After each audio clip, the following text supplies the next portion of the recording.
సాధారణంగా medical diagnosis గురించి మాట్లాడుకునేటప్పుడు అక్కడ ఒక ఖచ్చితత్వం ఉంటుందని ఆశిస్తాం. అంటే ఒక ఇంజినీరింగ్ అద్భుతంలాగా అన్నమాట. అవును. అంటే ఇప్పుడు ఎముక విరిగితే ఎక్స్రే తీయగానే ఆ విరిగిన తెల్లటి గీత స్పష్టంగా కనిపిస్తుంది కదా, ఇదిగో ఇక్కడ ఎముక విరిగింది అని ఒక సెకన్లో చెప్పేయచ్చు. Right, correct. కానీ మన శరీరంలో ఫిల్టర్లులాగా పనిచేసే కిడ్నీలకు మరియు మనకు ఆకారాన్ని ఇచ్చే ఎముకలకు మధ్య ఉన్న ఆ సంక్లిష్టమైన సంబంధం గురించి చూస్తే ఆ ఎక్స్రే మెషీన్ పనిచేయడం ఆగిపోయినట్లనిపిస్తుంది కదా. ఖచ్చితంగా. మనం చూడబోయే ఈ మెడికల్ ల్యాండ్స్కేప్ అంత సులభమైనది కాదు. దానికి కొంచెం డీటెయిల్డ్ ఎక్స్ప్లెనేషన్ అవసరం. అవును. అందుకే ఈ లోతైన విశ్లేషణలు కిడ్నీలకు వచ్చే ఆకస్మిక సమస్యలు, అంటే అక్యూట్ కిడ్నీ ఇంజురీ, మరియు ఎముకల జీవక్రియల మధ్య ఉన్న ఆ రహస్య బంధాన్ని మనకున్న మెడికల్ ఆధారాల నుండి డీకోడ్ చేద్దాం. తప్పకుండా. అసలు కిడ్నీలు రక్తపోటును ఎలా కంట్రోల్ చేస్తాయో తెలుసుకోవడం చాలా ఆసక్తికరంగా ఉంటుంది. అవునవును. కిడ్నీలను ఒక అద్భుతమైన ప్లంబింగ్ సిస్టంతో పోల్చి చూద్దాం. శరీరంలో ద్రవాలు లేదా రక్తం శాతం తగ్గినప్పుడు అసలు ఈ సిస్టం ఎలా రియాక్ట్ అవుతుందంటారు? ఇది నిజంగా చాలా ఆసక్తికరమైన మెకానిజం అండి. శరీరంలో నీరు లేదా బ్లడ్ వాల్యూమ్ తగ్గినప్పుడు, అంటే మెడికల్ భాషలో హైపోవలీమియా అంటారు కదా, ఆ స్థితిలో ప్రాణాలని కాపాడడానికి మన శరీరం ఒక ఎమర్జెన్సీ అలారం మోగిస్తుంది. వెంటనే RAAS సిస్టమ్, అంటే రెనిన్, యాంజియోటెన్సిన్, ఆల్డోస్టిరాన్ అనే ఒక చైన్ రియాక్షన్ యాక్టివేట్ అవుతుంది. ఓహో, అంటే అప్పుడు రకరకాల హార్మోన్లు రిలీజ్ అవుతాయా? అవును. దీనివల్ల ఆల్డోస్టిరాన్, ఎండోథెలిన్, వాసోప్రెసిన్, దీన్నే ADH అంటారు, ఇవన్నీ రక్తంలో విపరీతంగా పెరిగిపోతాయి. వీటితో పాటు నరాల వ్యవస్థలోని సింపథెటిక్ టోన్ కూడా పెరుగుతుంది. అంటే ఈ హార్మోన్లన్నీ కలిసి ఆ ప్లంబింగ్ సిస్టంలో ప్రెషర్ పడిపోకుండా చూస్తాయన్నమాట. ఒక రకంగా చెప్పాలంటే డ్యామ్ గేట్లు మూసేసి నీటిని ఆపినట్టు. సరిగ్గా చెప్పారు. ఈ హార్మోన్లన్నీ కలిసి కిడ్నీలకు ఒక ఆర్డర్ వేస్తాయి. ఆ శరీరంలో ద్రవాలు తగ్గిపోతున్నాయి కాబట్టి ఏదీ బయటకు పోనివ్వకుండా అని. అప్పుడు కిడ్నీలు ఆపేస్తాయా? అవును. అప్పుడు కిడ్నీలు సాధారణంగా మూత్రంలోకి వెళ్లాల్సిన సోడియం, క్లోరైడ్, నీరు మరియు యూరియాను బయటకు పోనివ్వకుండా మళ్లీ వెనక్కి లాగేసుకుంటాయి. దీన్నే రీఅబ్జార్ప్షన్ అంటారు. ఓకే, ఇదంతా బాగానే ఉంది. కానీ ఇక్కడ పొటాషియం పరిస్థితేంటి? ఇక్కడే ఒక చిన్న చిక్కుంది. ఇదంతా చేసే క్రమంలో పొటాషియం మాత్రం మూత్రం ద్వారా బయటకు వెళ్ళిపోతుంది. ఓహో, అంటే సోడియంని కాపాడుకునే తొందరలో కిడ్నీ పొటాషియంని వదిలేసుకుంటుందన్నమాట. ఇది వినడానికి చాలా లాజికల్గానే ఉంది. కానీ నాకో చిన్న డౌట్ వస్తోంది. కిడ్నీకి రక్త ప్రసరణ తగ్గినప్పుడు ఆ ఫిల్టర్లు పనిచేయడం ఆగిపోవాలి కదా. ప్రెషర్ లేనప్పుడు అసలు ఫిల్టరేషనే జరగదు. మరి కిడ్నీ తన GFRని, అంటే గ్లోమెరులార్ ఫిల్టరేషన్ రేట్ని ఎలా మెయింటైన్ చేస్తుంది? ఇక్కడేదో ట్రిక్ ఉన్నట్టుంది. అవును. ఇక్కడే కిడ్నీల తెలివితేటలు బయటపడతాయి. కిడ్నీకి రక్తాన్ని తీసుకొచ్చే నాళాన్ని అఫ్రెంట్ ఆర్టీరియోల్ అంటారు.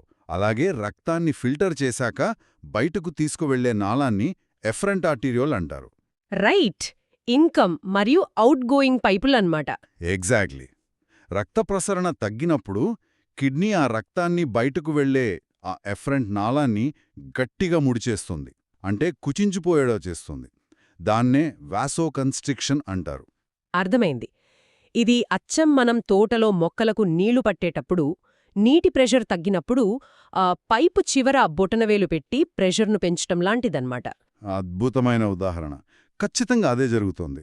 ఆ పైపు చివర వేలు పెట్టడం వల్ల లోపల ప్రెషర్ పెరిగి GFR సాధారణ స్థాయిలోనే ఉండేలా చూసుకుంటోంది. మరి అలా ఎంతసేపు ఆపగలదు? ఆ వేలు పెట్టి ప్రెషర్ పెంచడానికి కూడా ఒక లిమిట్ ఉంటుంది కదా. రక్తం ఇంకా తగ్గిపోతుంటే రక్తంలో ఉండే ప్రోటీన్ల వల్ల వచ్చే ఆన్కోటిక్ ప్రెషర్ బాగా పెరిగిపోతుంది. ఆ ప్రెషర్ వెళ్లి కిడ్నీ లోపల ఉండే హైడ్రోస్టాటిక్ ప్రెషర్ను మించిపోతుంది. అంటే అప్పుడు ఫిల్టరేషన్ ఆగిపోతుందా? అవునండి. అప్పుడు ఫిల్టరేషన్ పూర్తిగా ఆగిపోయి GFR ఒక్కసారిగా పడిపోతుంది. అప్పుడు కిడ్నీ ఫెయిల్యూర్ వస్తుందన్నమాట. దీన్నే ప్రీరీనల్ అజోటేమియా అంటారని చదివాను. మరి దీనికి మరియు ఇంట్రిన్సిక్ అక్యూట్ రీనల్ ఫెయిల్యూర్కి తేడా ఎలా కనిపెట్టాలి? నాకు తెలిసినంతవరకు రెండు సందర్భాల్లోనూ కిడ్నీ పని చేయదు కదా. ఇక్కడే డాక్టర్లు ఒక డిటెక్టివ్ లాగా ఆలోచిస్తారు. ప్రీరీనల్ అంటే కిడ్నీకి ముందు జరిగే సమస్య, అంటే కిడ్నీలోకి రక్తం రాకపోవడం వల్ల వచ్చేది.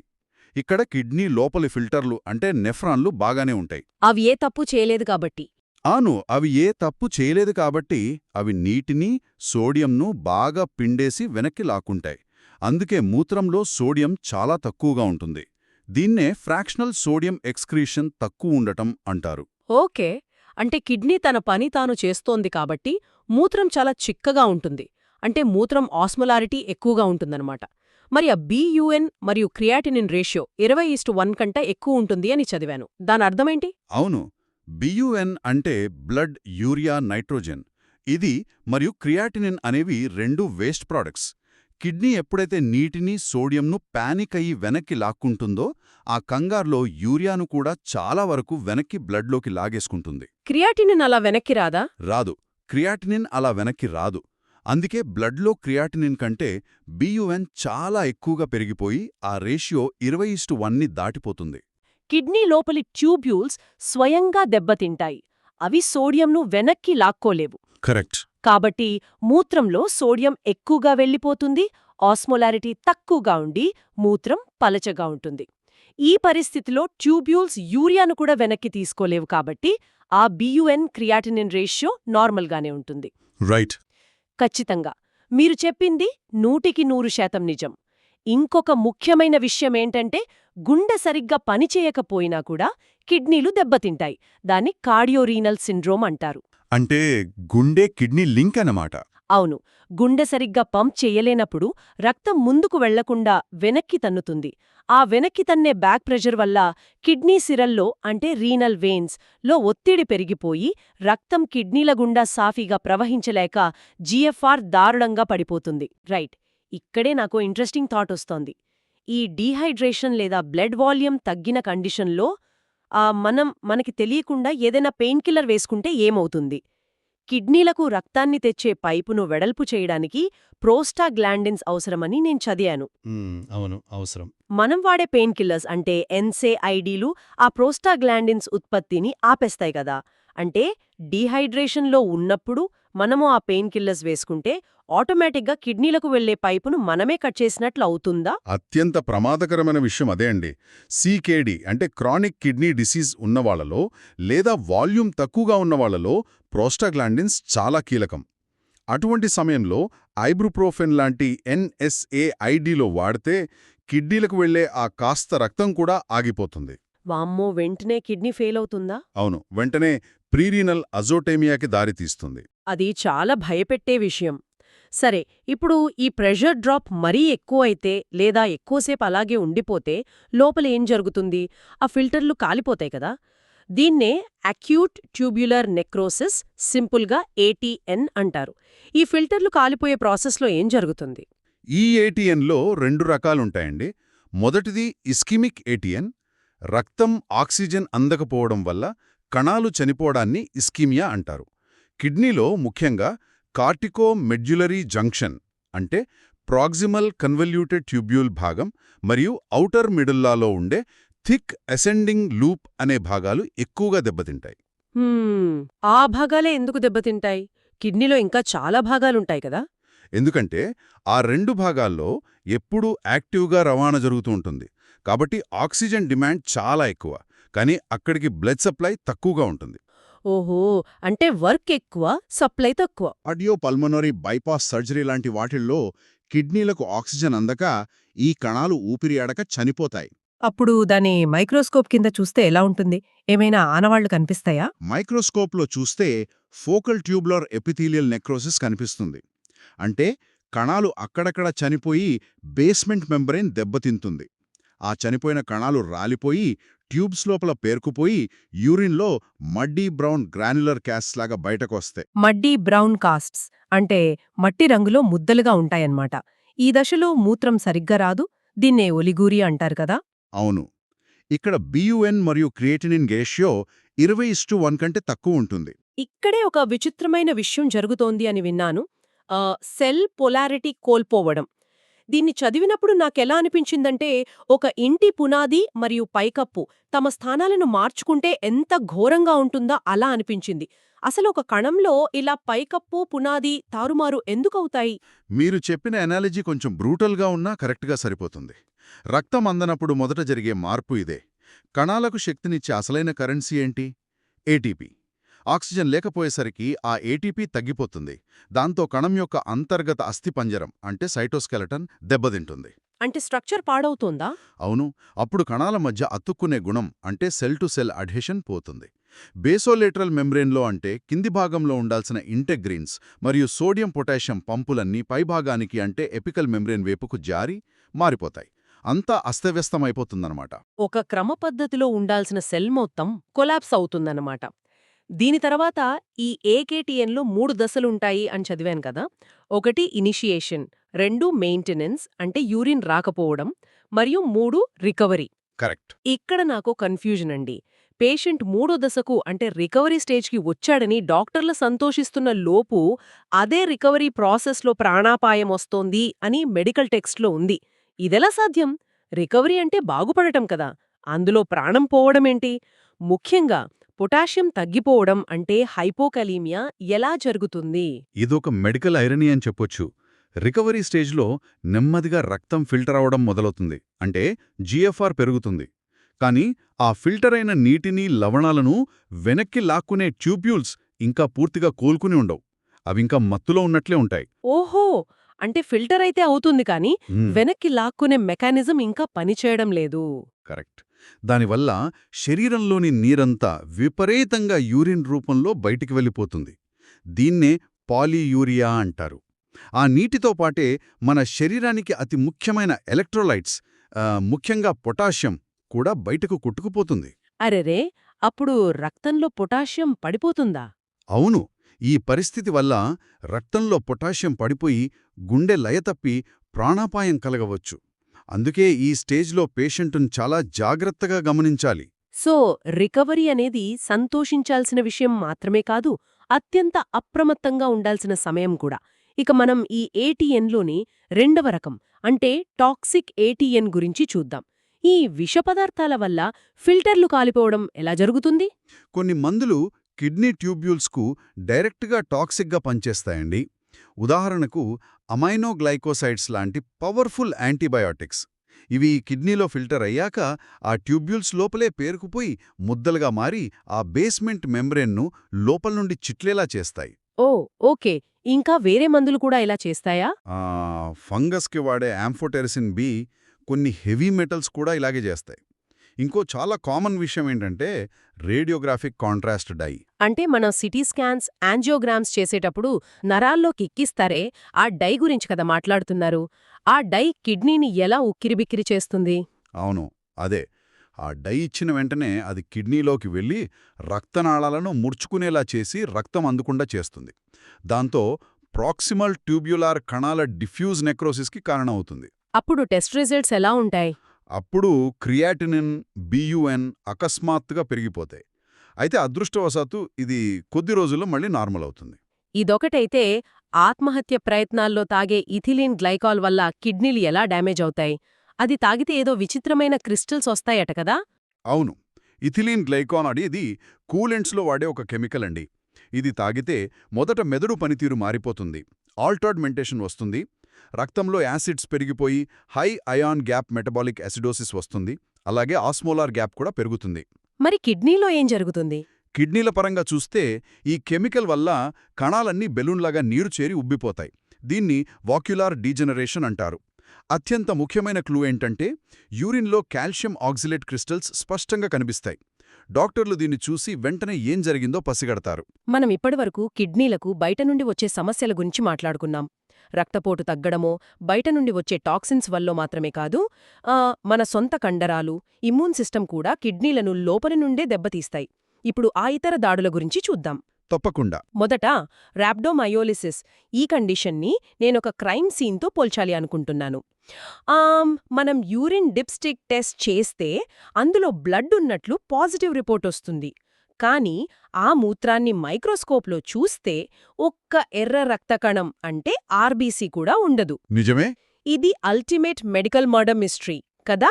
అసలు బ్లడ్ లేనప్పుడు ఆ రిపోర్ట్ పాజిటివ్ ఎందుకు చూపిస్తోంది? ఈ క్రైమ్ సీన్ ఎనాలజీ చాలా యాప్ట్గా ఉందండి. ఈ మిస్టరీ వెనుకున్న విలన్ పేరు మయోగ్లోబిన్. భారీగా గాయాలైనప్పుడు, తీవ్రమైన మూర్ఛలు వచ్చినప్పుడు, లేదా కొలెస్ట్రాల్ తగ్గడానికి వాడే స్టాటిన్స్ లాంటి డ్రగ్స్ వల్ల కండరాలు బ్రేక్డౌన్ అవుతాయి. ఓకే.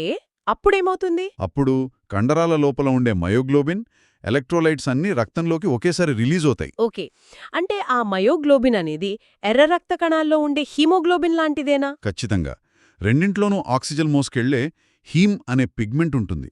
యూరిన్ డిప్స్టిక్ కేవలం ఆ హీమ్ని మాత్రమే గుర్తుపడుతుంది.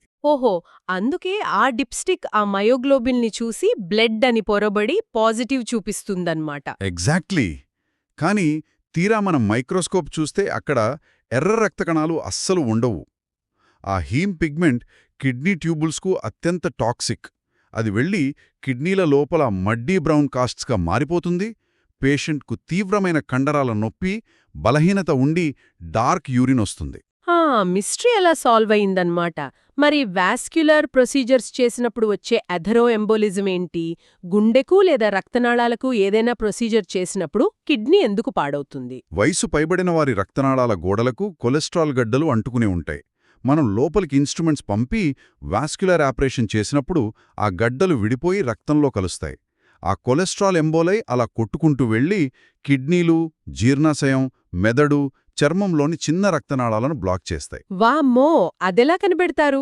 బయాప్సీ తీసి చూస్తే ఆ ధమనులలో సూదుల్లాగా గుచ్చుకునే నీడిల్ షేప్డ్ కొలెస్ట్రాల్ క్లబ్స్ స్పష్టంగా కనిపిస్తాయి. ఇవి పోర్కుల్లాగా రక్తనాళాలను గుచ్చేస్తాయి. సూదుల్లా ఉండే కొలెస్ట్రాల్ నాళాల్లోకి వెళ్లడం వినడానికే భయంగా ఉంది. ఇక అక్యూట్ ఇంటస్టీషియల్ నెఫ్రైటిస్, దీన్నే ఏఐఎన్ అంటారు. దీనికి మందులే కారణమా? అవును, దాదాపు 75% ఏఐఎన్ కేసులు మనం రెగ్యులర్గా వాడే మందుల వల్ల వస్తాయి. ఎన్ఎస్ఏఐడీలు అంటే పెయిన్ కిల్లర్స్, యాంటీబయాటిక్స్, డయూరిటిక్స్ మరియు గ్యాస్కు వాడే పీపీఐలు. ఇవి వాడిన 1 నుండి 3 వారాల తర్వాత అకస్మాత్తుగా జ్వరం వస్తుంది. ఒక్క నిమిషం, ఇక్కడ మ్యాక్యులోపాప్యులర్ ర్యాష్ వస్తోంది అని చదివాను. దాని అర్థమేంటి? చర్మం మీద ఎర్రటి దద్దుర్లు లాంటివేనా? అవును, చర్మం మీద ఎర్రగా కొద్దిగా ఉబ్బినట్లుండే మచ్చలొస్తాయి. దాంతోపాటు రక్తంలో ఈజినోఫీలియా వస్తుంది. మూత్రంలో కూడా చీము కణాలు అంటే పయూరియా, డబ్ల్యూబీసీ కాస్ట్స్ మరియు ఈజినోఫిల్స్ కనిపిస్తాయి. ఇది కిడ్నీ లోపల ఆ మందుల పట్ల జరిగే ఒక తీవ్రమైన ఎలర్జిక్ రియాక్షన్ లాంటిది. ఓకే, ఇంకో కండిషన్, మల్టిపుల్ మైలోమా. వృద్ధులలో ఈ క్యాన్సర్ కిడ్నీలను ఎలా దెబ్బతీస్తుంది? అసలు వృద్ధుల్లో ఈ వ్యాధి ఉందని డాక్టర్లు ఎలా అనుమానిస్తారు? వృద్ధులలో ఎప్పుడైనా హైపర్ కాల్సీమియా అంటే కాల్షియం విపరీతంగా పెరగడం, దాంతోపాటు నార్మోసైటిక్ అనీమియా ఉంటే అనుమానించాలి. నార్మోసైటిక్ అనీమియా అంటే రక్తహీనతలో ఎర్ర రక్త కణాలు చిన్నగా అయిపోతాయంటారు కదా, ఇక్కడ నార్మల్గానే ఉంటాయా? కరెక్ట్. ఐరన్ లోపంలో కణాలు చిన్నగా అవుతాయి, కానీ ఈ క్యాన్సర్లో కణాల సైజ్ నార్మల్గానే ఉంటుంది, కానీ వాటి ఉత్పత్తి పడిపోతుంది. దాంతోపాటు తీవ్రమైన ఎముకల నొప్పి, ఎలివేటెడ్ గామా యాప్ ఉంటే ఖచ్చితంగా దీన్ని అనుమానించాలి. వీళ్లలో కిడ్నీలో లైట్ చైన్ కాస్ట్ నెఫ్రోపతి వస్తుంది. అంటే ఆ క్యాన్సర్ కణాలు ఉత్పత్తి చేసే పదార్థాలు కాస్ట్స్ లాగా మారుతాయా? అవును, ఈ క్యాన్సర్ కణాలు బెన్స్ జోన్స్ ప్రోటీన్స్ అనే వాటిని ఉత్పత్తి చేస్తాయి. ఇవి కిడ్నీ ట్యూబ్యూల్స్లోకి వెళ్లి అక్కడ పెద్దగా మైనం లాంటి ఈస్నోఫిలిక్ కాస్ట్స్ లాగా పేరుకుపోయి మొత్తం కిడ్నీ సిస్టమ్ని బ్లాక్ చేస్తాయి. ఇవన్నీ కిడ్నీలపై జరిగే రకరకాల దాడులు. వీటిలో ఆఖరిది సిస్టమిక్ స్క్లెరోసిస్. దీనివల్ల వచ్చే స్క్లెరోడియమా రీనల్ క్రైసిస్ అంటే ఏంటి? ఇమ్యూన్ సిస్టమ్ తనకి తానే దాడి చేస్తుందా? అవును, రోగనిరోధక వ్యవస్థే కిడ్నీలోని చిన్న రక్తనాళాల మీద దాడి చేసి వాటిని డ్యామేజ్ చేస్తుంది. ఆ నాళాలు ఇరుక్కా మారి మూసుకుపోతాయి. కిడ్నీకి రక్తమందకపోయేసరికి అది ప్రాణరక్షణ కోసం రెనిన్ అనే హార్మోన్ని విపరీతంగా రిలీజ్ చేస్తుంది. ఫలితంగా పేషెంటుకు ఒక్కసారిగా తీవ్రమైన హైపర్టెన్షన్ మరియు అక్యూట్ రీనల్ ఫెయిల్యూర్ వస్తాయి. ఓకే, మనం ఇప్పటి వరకు కిడ్నీల డ్యామేజ్ గురించే మాట్లాడుకున్నాం. ఇప్పుడు ఈ మెడికల్ చిక్కుముడిలో అత్యంత ఆసక్తికరమైన భాగం కిడ్నీలు, ఎముకలు, హార్మోన్లు మరియు కాల్షియంకి ఉన్న లింక్. మనం ఇందాక మల్టిపుల్ మైలోమా గురించి మాట్లాడుకున్నాం కదా, ఇక్కడ క్యాన్సర్కి, కాల్షియంకి, ఎముకలకి ఉన్న సంబంధమేంటి? మల్టిపుల్ మైలోమాలో ఆ క్యాన్సర్ కణితి నుండి కొన్ని సైటోకైన్స్ రిలీజ్ అవుతాయి. ఇవి ఎముకలను కరిగించేస్తాయి. ఎముకలు కరిగితే అందులోని కాల్షియం అంతా రక్తంలోకొచ్చేస్తుంది. దానివల్ల రక్తంలో కాల్షియం పెరుగుతుంది. అప్పుడు బాడీ ఎలా రియాక్ట్ అవుతుంది? ఎప్పుడైతే రక్తంలో కాల్షియం పెరిగిందో మన మెడ భాగంలో ఉండే పారాథైరాయిడ్ గ్రంథి దాన్ని పసిగట్టి కాల్షియం ఎక్కువైపోయింది అని తన పీటీహెచ్ హార్మోన్ ఉత్పత్తిని తగ్గించేస్తుంది. సో ఇక్కడసలు చైన్ రియాక్షన్ స్టార్ట్ అవుతుంది. ఆ పీటీహెచ్ తగ్గితే కిడ్నీల మీద ఎఫెక్టు పడుతుందా? ఖచ్చితంగా పడుతుంది. సాధారణంగా కిడ్నీలు మూత్రంలో నుండి కాల్షియంను వెనక్కి లాక్కోవాలి. అంటే ఈ పీటీహెచ్ ఉండాలి.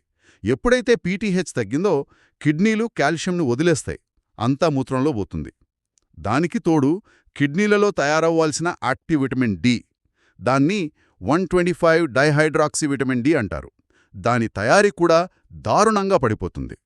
ఎందుకంటే దాన్ని తయారు చేసే ఎంజైమ్కి పీటీహెచ్ సిగ్నల్ అవసరం. గ్రామ్స్ పర్ డెసిలీటర్ కంటే ఎక్కువ ఉంటే క్యాన్సర్ని అనుమానించాలి అనుంది. అవును.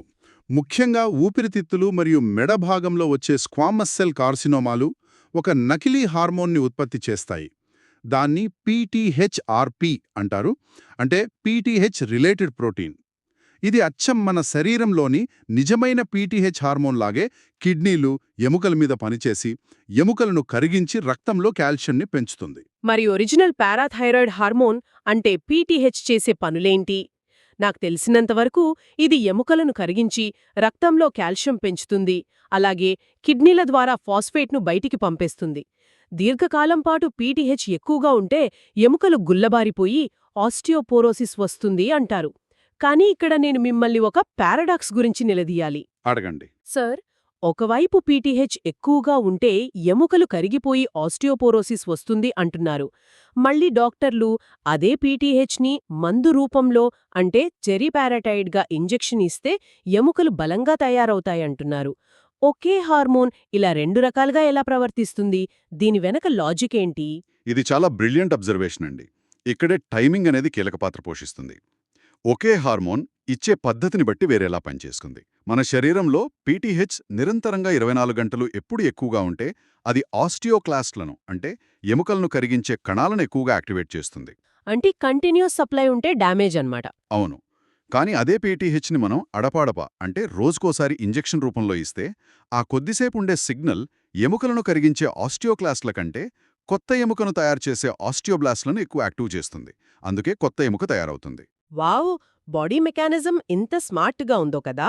అదే హైపర్ పారాథైరాయిడిజం ఉన్నవాళ్లలో అంటే నిరంతరం బ్లడ్లో పీటీహెచ్ రిలీజ్ అవుతుంటే, ముఖ్యంగా ఎపెండిక్యులర్ స్కెలిటన్ అంటే చేతులు, కాళ్ల ఎముకల్లో ఆస్టియోపోరోసిస్ వస్తుంది. ఎక్స్రేలో సబ్ పెరియాస్టియల్ ఎరోషన్స్ అంటే ఎముక పై పొర అరిగిపోవటం కనిపిస్తుంది కదా! కరెక్ట్. అది అడ్వాన్స్ స్టేజ్కి వెళ్తే ఆస్టియైటిస్ ఫైబ్రోసా సిస్టికా వస్తుంది. దానివల్ల ఏం జరుగుతుంది? ఆ స్టేజ్లో తల పుర్ర భాగం డీకాల్సిఫికేషన్ అవుతుంది. అంటే పుర్రెలో కాల్షియం పోయి ఉప్పు చల్లినట్లు కనిపిస్తుంది. ఎముకల్లో ఆస్టియోలైటిక్ సిస్ట్స్ ఏర్పడటం మరియు రక్తం గడ్డకట్టి బ్రౌన్ ట్యూమర్స్ రావడం జరుగుతుంది. ఎముకల నిర్మాణం పూర్తిగా దెబ్బతింటుంది. మరి దీనికి పూర్తిగా ఆపోజిట్ కండిషన్ గురించి ఆలోచిద్దాం. హైపోకాల్సీమియా మరియు హైపోపారాథైరాయిడిజం.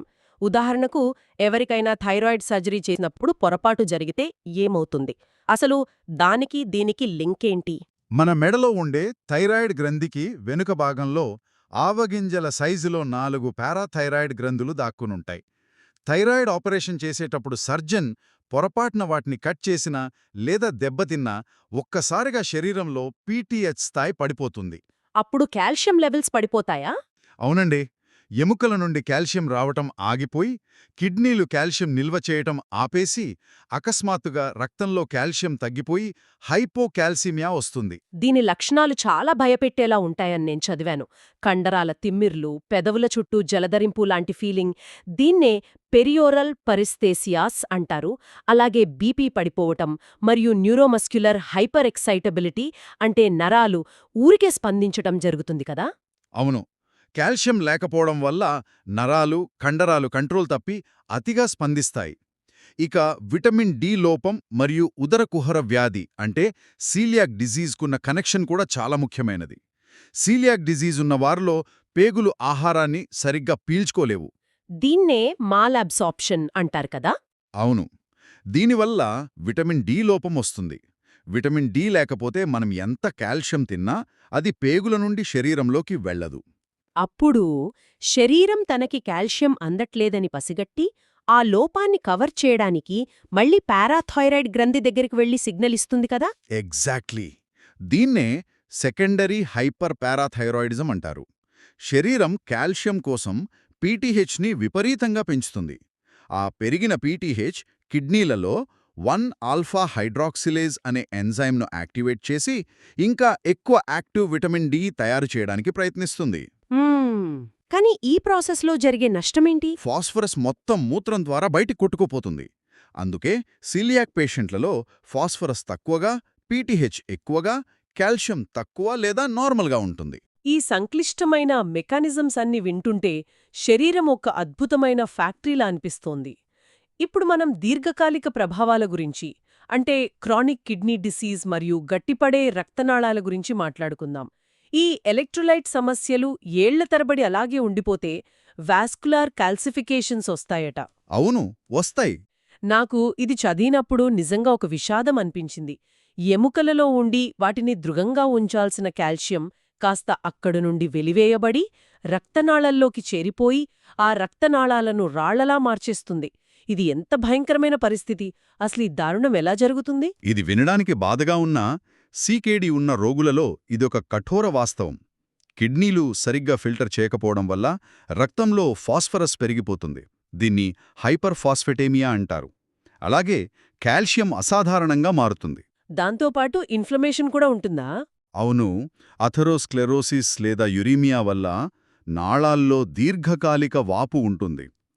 సాధారణంగా మన శరీరంలో రక్తనాళాలు గట్టిపడకుండా ఆపే కొన్ని రక్షణ వ్యవస్థలుంటాయి. వాటిని కాల్సిఫికేషన్ ఇన్హిబిటర్స్ అంటారు. కానీ ఈ సీకేడీ పరిస్థితులలో ఆ నిరోధక వ్యవస్థలు పూర్తిగా పనిచేయడం మానేస్తాయి. అంటే ఆ రక్షణ పోయింది కాబట్టి ఆ ఫాస్ఫరస్ మరియు కాల్షియం వెళ్లి రక్తనాళాల గోడలకు అతుక్కుపోయి నాళాలు రాళ్లలా గట్టిపడిపోయినట్లవుతాయన్నమాట. కరెక్టుగా అదే జరుగుతోంది. ఆ నాళాలు సాగే గుణం కోల్పోతాయి. దీనివల్ల రక్తం పంపు చేయడం గుండెకు కష్టమైపోయి గుండె జబ్బులు, స్ట్రోక్స్ లాంటి తీవ్రమైన కాంప్లికేషన్స్కు దారితీస్తోంది. ఇదంతా వింటుంటే ఒక విషయం మనసులో బలంగా ముద్రపడిపోయింది.